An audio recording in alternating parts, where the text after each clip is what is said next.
Hey guys, and welcome to Vegan Booty Talks, the podcast all about health and fitness. And today I am here with a special guest, 13-time Mr. Olympia finalist, NPC and IFBB Pro League promoter, media analyst, producer, and digital muscles editor and chief, Shawn Yes. Ray. Hey, There's a welcome to the show. that was a mouthful. Yeah. I've been around for quite some time. I'm wearing a lot of hats these days. Wow, that's incredible. A lot of those I know about you, but I was surprised about Chief. Are you Well, really in cooking? so right now I'm running a website called Digital Muscle Media. That's owned by the owner of the Mr. Olympia. Mm-hmm. When it says chief, it's different. I know you're Ukrainian.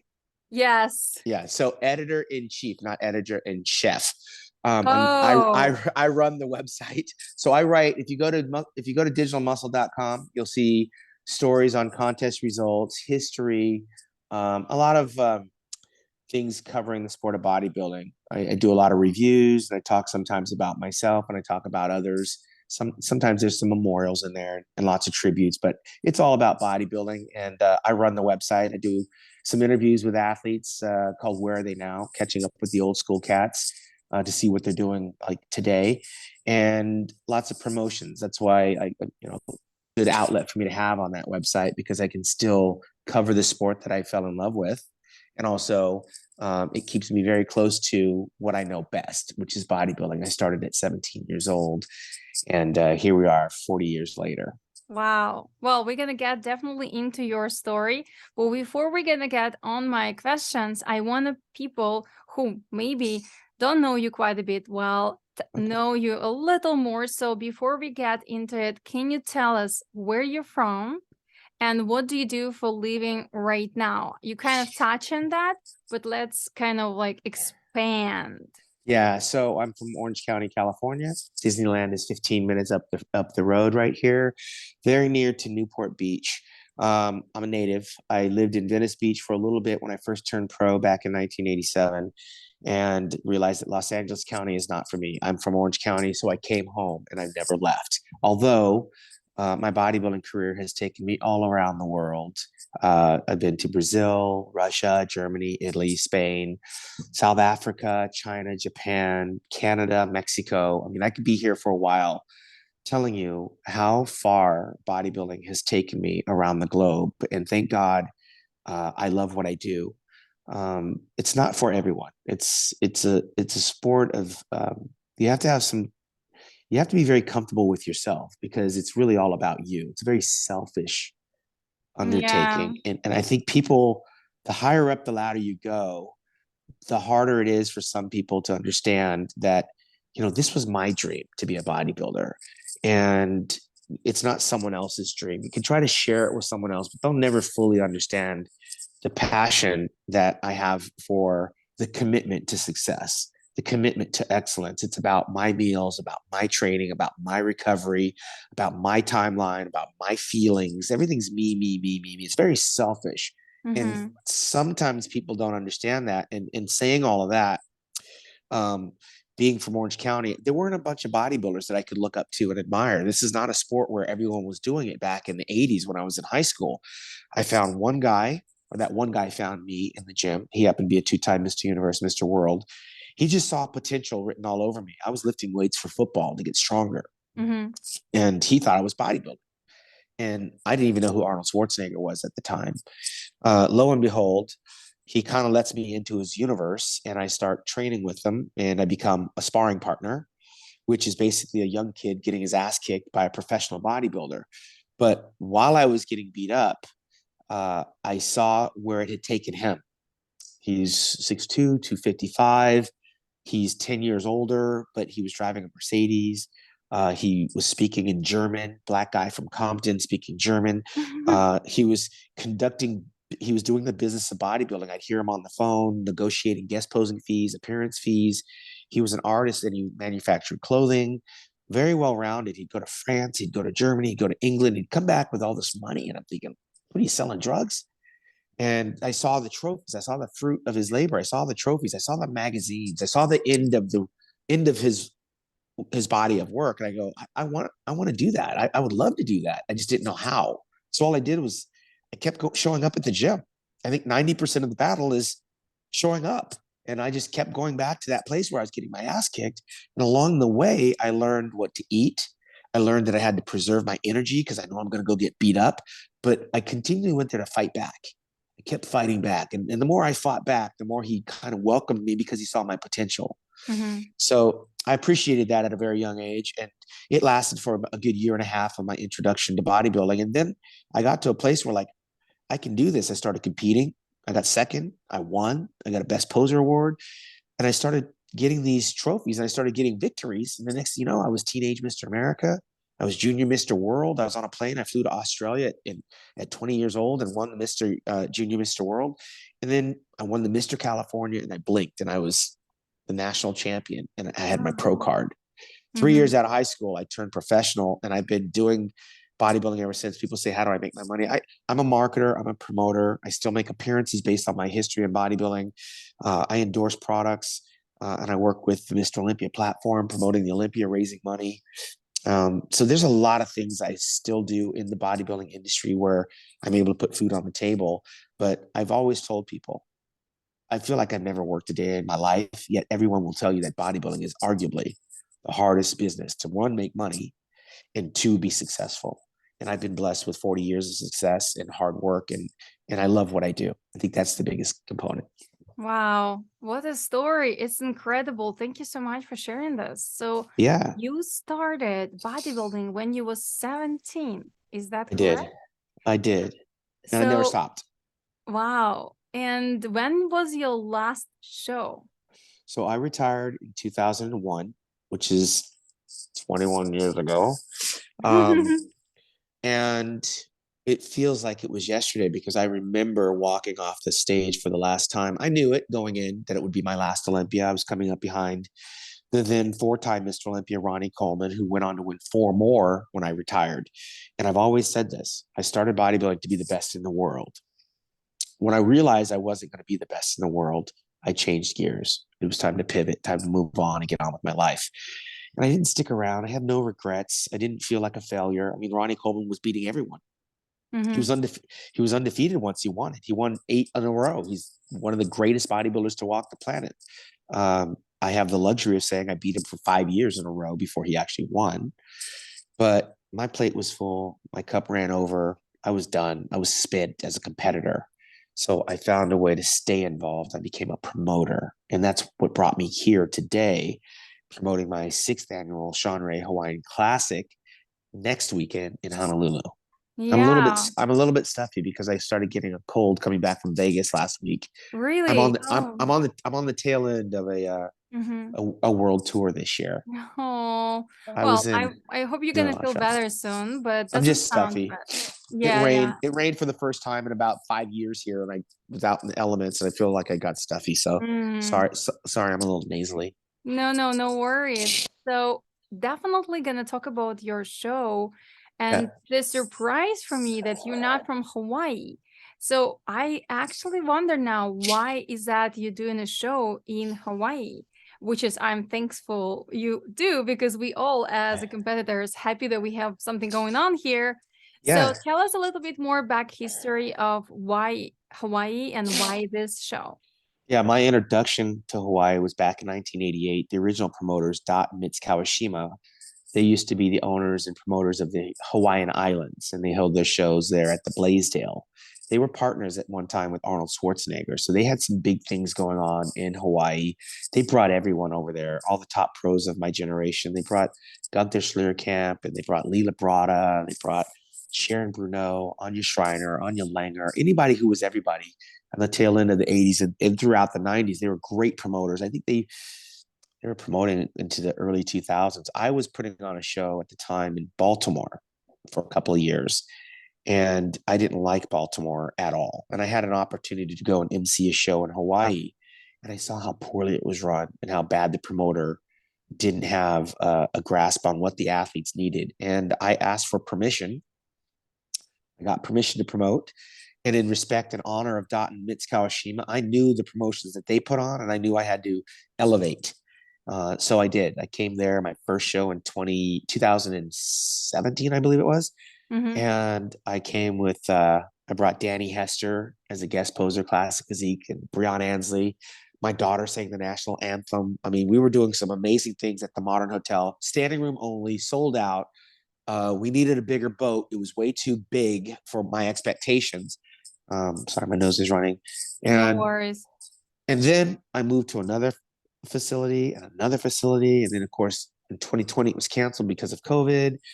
Then last year, we were outdoors at the Shell. It was the hottest day in Hawaii. This year, we find ourselves back at the Hawaii Convention Center, which can accommodate everything we have planned. And I've just continued to keep Dot Mitz Kawashima in mind, promoting these shows. This year, we're bringing a new component with a sponsor, GMU Sport. We're bringing Pro Bikini and Pro Wellness, which hasn't been there in quite some time. And I'm going to reveal this for the first time publicly on your show. This Okay. is the first.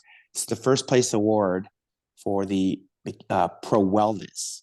And Wow. this is a good 10, 12 pounds. It's very solid crystal. For And those who this are is not like watching us, for only listening, he showed me like a beautiful award, all in glass. I believe it's glass, right? crystal, sweetie. It's Oh, crystal. wow. This is $550. This award. It comes with a $3,000 check for the first place winner. Cool. The bikini and the wellness are both getting this. I got this idea from Arnold Classic. They would give out these really nice crystal awards for their champions in the Miss International. And since Arnold was tied to Dot and Mitts, I wanted to take a page out of his playbook and bring this back Mm-hmm. and present the champions with $3,000, which is more than what's most of the bikini girls get on the circuit. They're only required to pay $1,200. I'm giving first place Mm-hmm. $3,000, second is $2,000, third is $1,000. All of our athletes in the NPC will get their Shawn Ray Hawaiian Classic T-shirt with Wow. our sponsor, the Fit Doc. He's one of my partners in the show, Fit Doc Productions. It's on the sleeve, brand new, right out of the box. And I noticed that a lot of the athletes, when they do their shows, they don't go away with much swag. We have our sponsor that I work with, Mutant Nutrition, and they're on the sleeve here. We're going to Mm-hmm. be making sure that everybody gets some nice stuff from our sponsors. And we have a lot of them. We have a lot of sponsors. Celsius is providing their energy drinks for all of our athletes. We have Cardillo belts. I don't know if you can see the belt behind me, but it's sitting around Yeah, that. I see it. It's right around that 1991 Arnold Classic trophy that I won.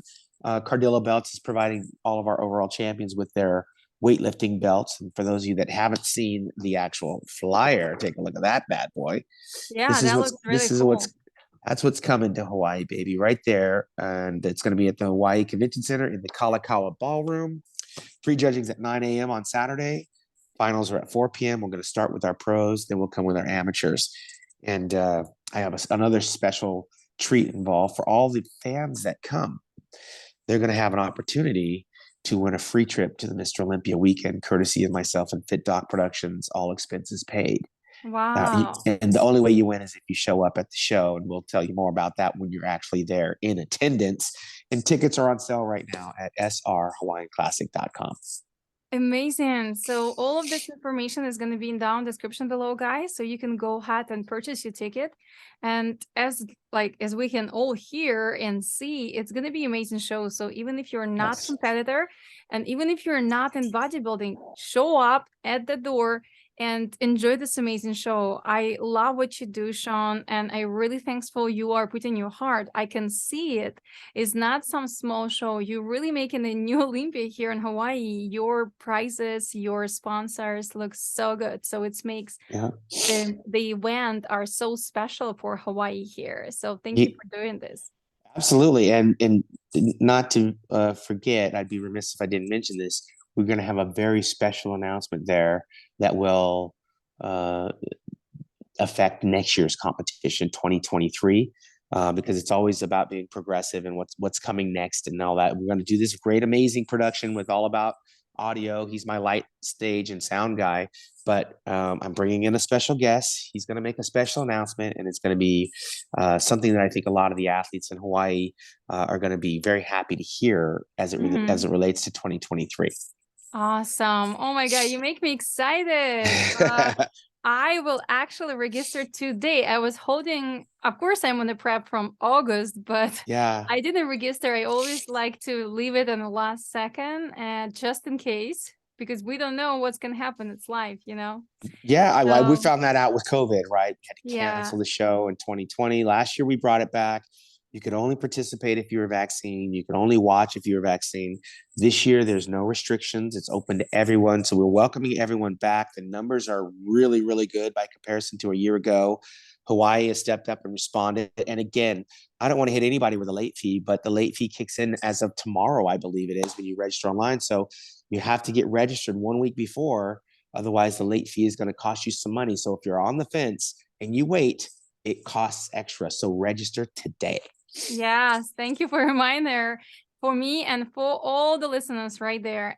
And go and buy your tickets, guys, too, because I believe at the door they can also be a little more expensive. So we're going to be excited to see that show. But I want to kind of jump back a little bit and ask you a little bit more about your competition history, because we Yes. touch on that. But I would like to know, first of all, why you decided to retire. You said that you Yeah. felt that you cannot be the best anymore, but why you find it out, why you felt that? Yeah.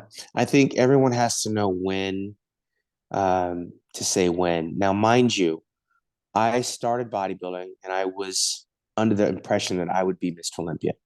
I felt that way because of my what I was putting into the sport and the success I was having at the sport. And I was coming behind three Mr. Olympias that were all 5'10" and 250 pounds plus. Well, I'm 5'6" and I'm under 215 pounds. That was good in 1981 when Franco Columbu won. It was Mm-hmm. great in 1982 when Chris Dickerson won. And it was phenomenal in 1983 when Samir Banu won, because that's when I started bodybuilding. And those were the guys that were Mr. Olympia. They were in my wheelhouse. I could compete with that at some point as I got older. But as I started to find a certain measure of success, the game was changing. In 1984, when I graduated high school, Lee Haney won his first Mr. Olympia. He was the first big guy since Arnold Schwarzenegger in 1980. Arnold was 6'1". Here's Lee Haney at 5 feet 11. And Lee Haney won from 1984 until 1991. I arrived in the Olympia in 1988 for my first time. I was 13th. By 1990, I was third place. So I really believed I was catching Lee Haney on the tail end of his career. And the guy that got second in 1990 was Lee Labrada. He was 5'6" on a good day, maybe 185 pounds. So Mm-hmm. he was smaller. He was smaller than me, but he was the number 2 bodybuilder in the world for 2 consecutive years, 1989, 1990. And 1991 is when I won that trophy, the Arnold Classic, which was effectively the number 2 show on the planet. So I get third place in 1990 in the Olympia. I win the Arnold Classic in 1991. Lee Haney's going to retire in 1991 when he wins his 8th Mr. Olympia. And I must be sitting pretty as the next guy in line, at least in my head. But I was Mm-hmm. young. I was young. I think maybe I was 24 years old. And that's young because we don't have any 24-year-olds in the Mr. Olympia. And I was going Yeah. for my third.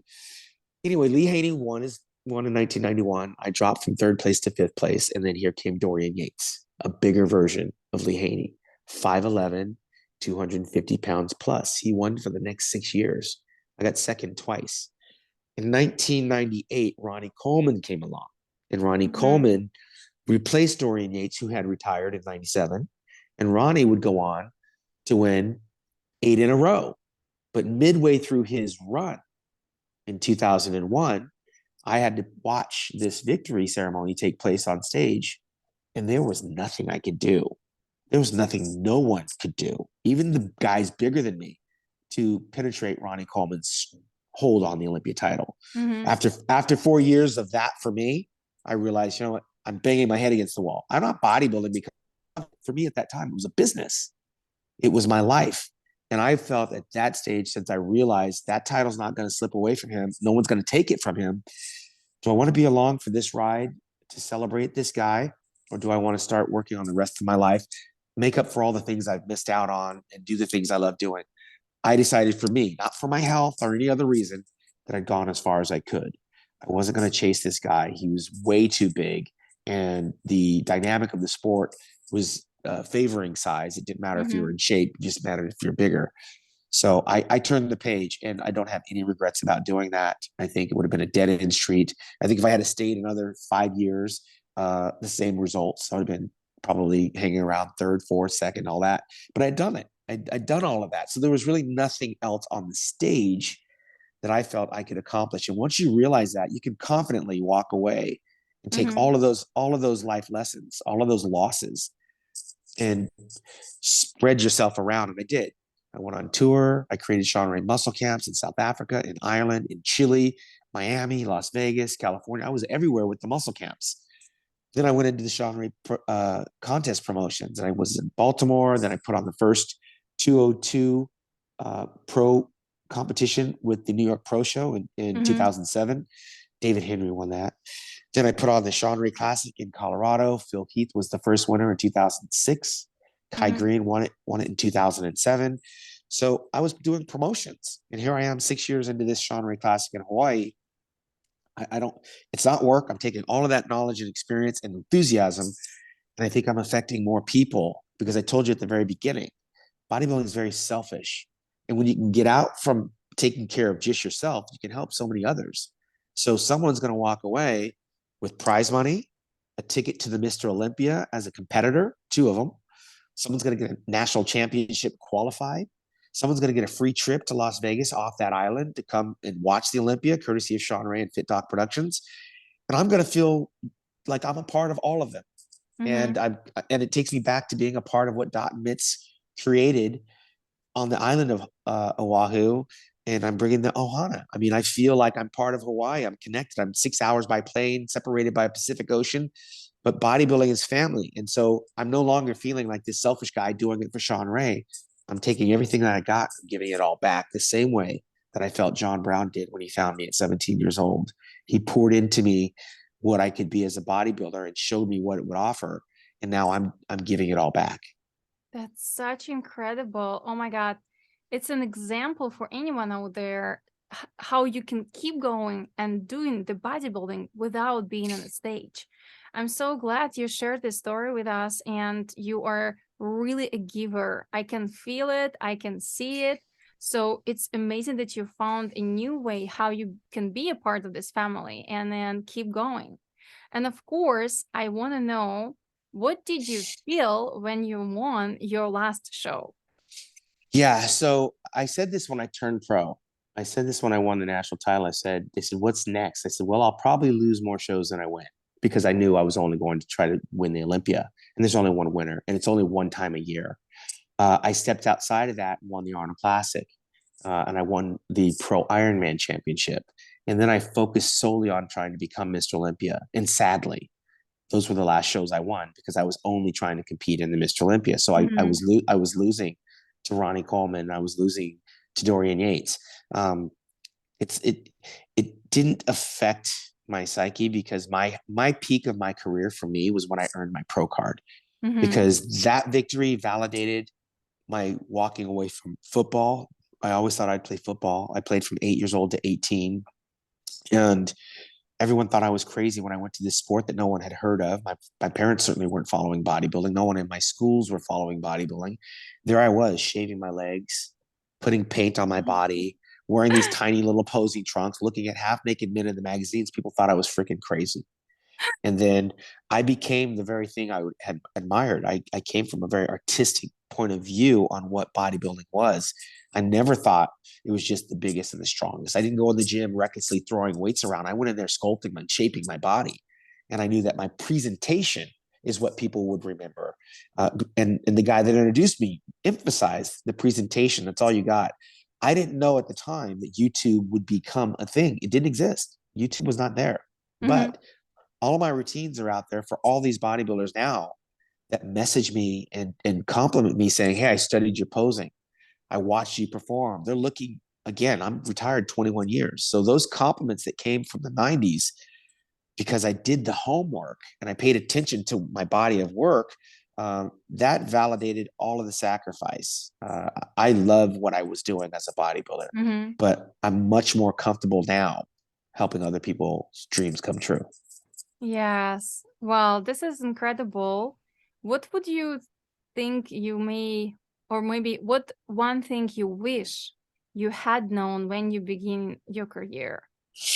Well, I mean, it is a learning curve, right? Because you don't get a degree. There's no finish line. I mean, if I had won the Mr. Olympia, I mean, would that have been enough? Or would I have been like Ronnie Coleman and tried to go after 8? You know, Phil Heath got 7. Dorian Yates got 6. Arnold Schwarzenegger got 7. You're so Lee good in Haney. numbers. I'm shocked. Yeah, Like you because remember. I lived the history of the game. When I got involved at 17 years old, I became a student. I studied what happened before, and then I lived everything thereafter. And so when you live it, you don't have to go and research it. I practiced what I preached back in the day, but there was nothing that I could implement that I know now that would have helped me then, because the sport evolved every single year. The Mm-hmm. only unfortunate side of bodybuilding is that we got so much caught up in rewarding size that we forgot about shape. We forgot about the beauty. When I came involved, Samir Banu, Bob Paris, Francis Benfatto, Lila Prada, we had artists. We had Michelangelo's. We had pretty physiques. Serge Nubret was a pretty bodybuilder. Never won the Mr. Olympia.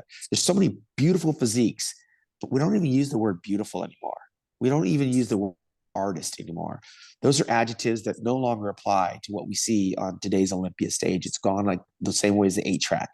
The Mm-hmm. payphone, it's gone. It's not coming back.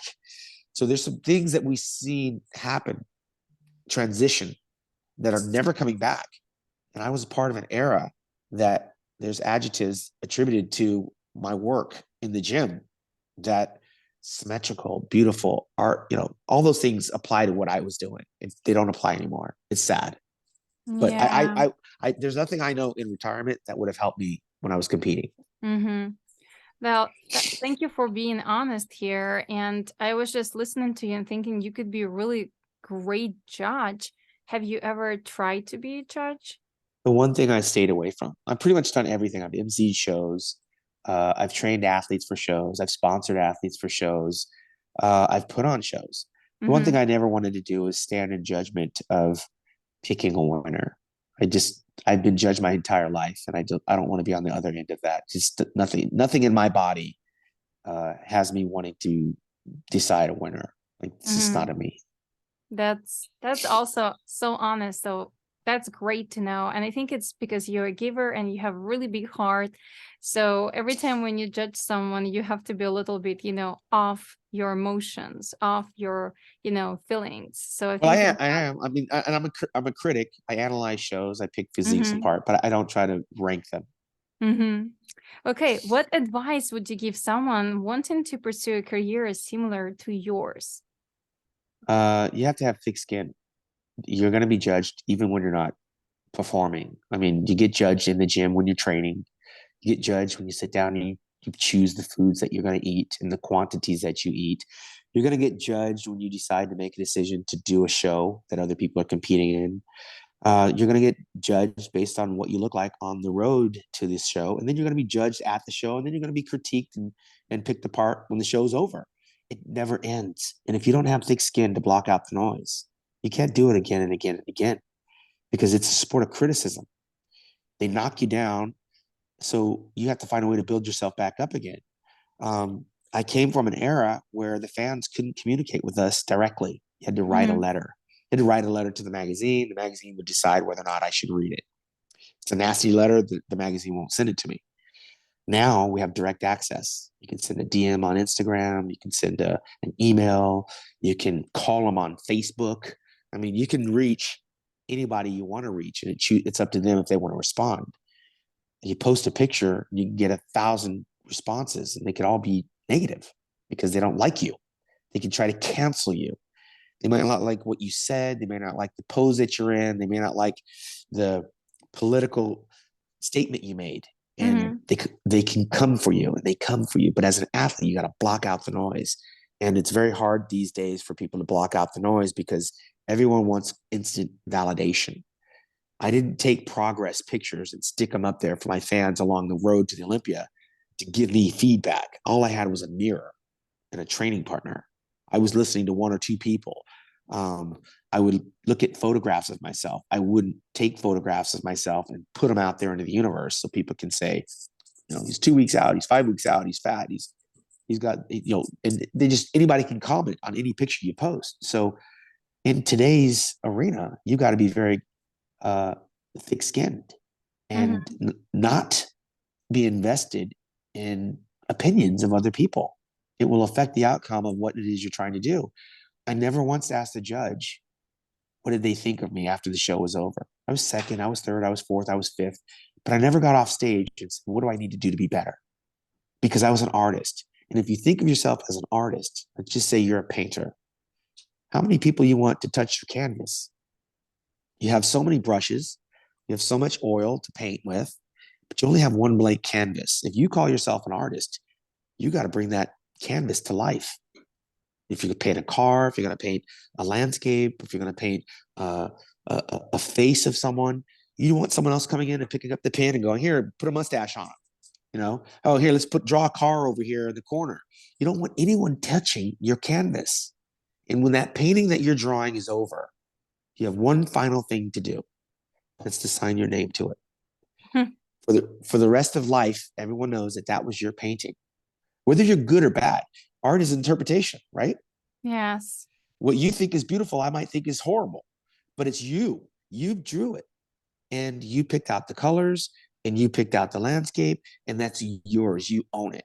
I was that guy as a bodybuilder. I didn't want fingerprints on my work. I didn't want someone else's opinion to tell me what I needed to do. And I'm the sculptor. I'm the artist. And my signature was my posing routine. Yeah, that's incredible.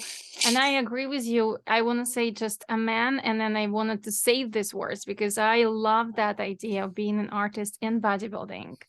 So I feel like I want to talk to you forever, but we have to go and close it. So I want to ask where our listeners can connect with you online. Of course, they can go on the website and purchase the tickets, but if they want to follow all the things you do, how they can find you.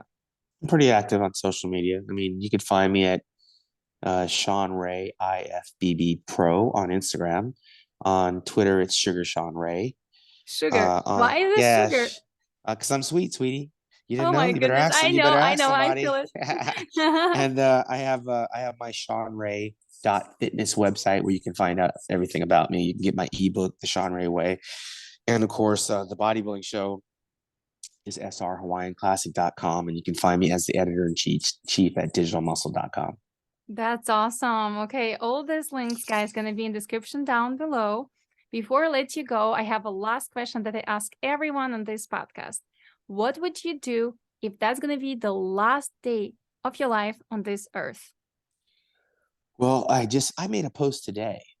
I went to a really nice resort out here in California in the city of Encinitas that I like. I had a meeting out there, and I just walked out on the patio, and I took a picture of the view that I was looking at.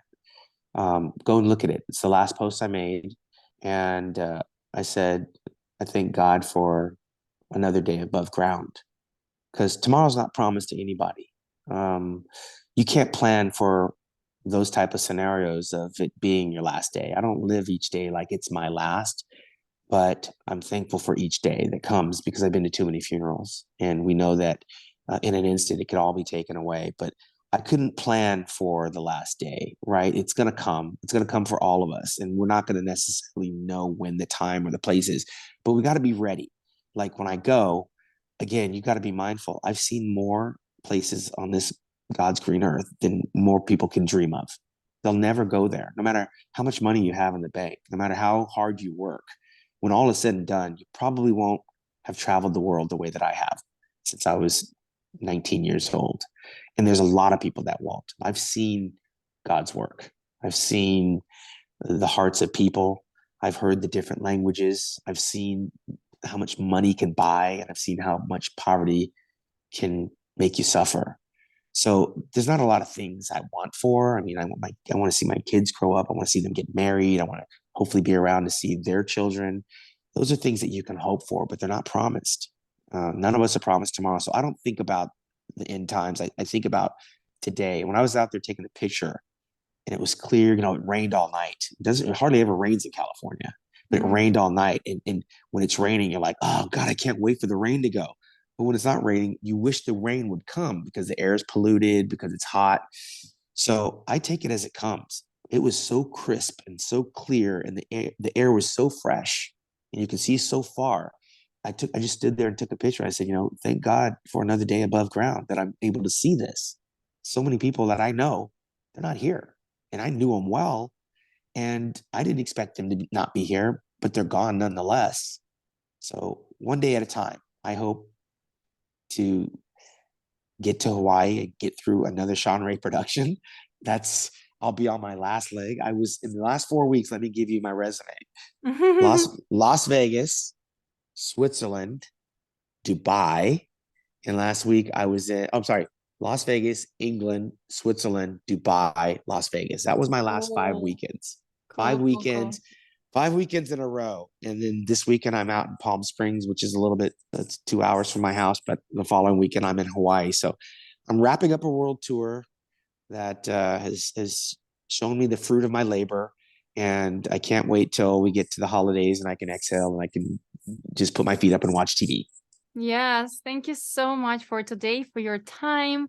Again, guys, go ahead and buy your tickets for Shawnrayhawaiianclassic Classic in Hawaii, which is going to be on November 19th here in Oahu. And thank you so much, Shawn. Thank you for showing up. I wish you have an amazing rest of your trip and great holidays. Absolutely. And like they say in Hawaii, shaka, bro.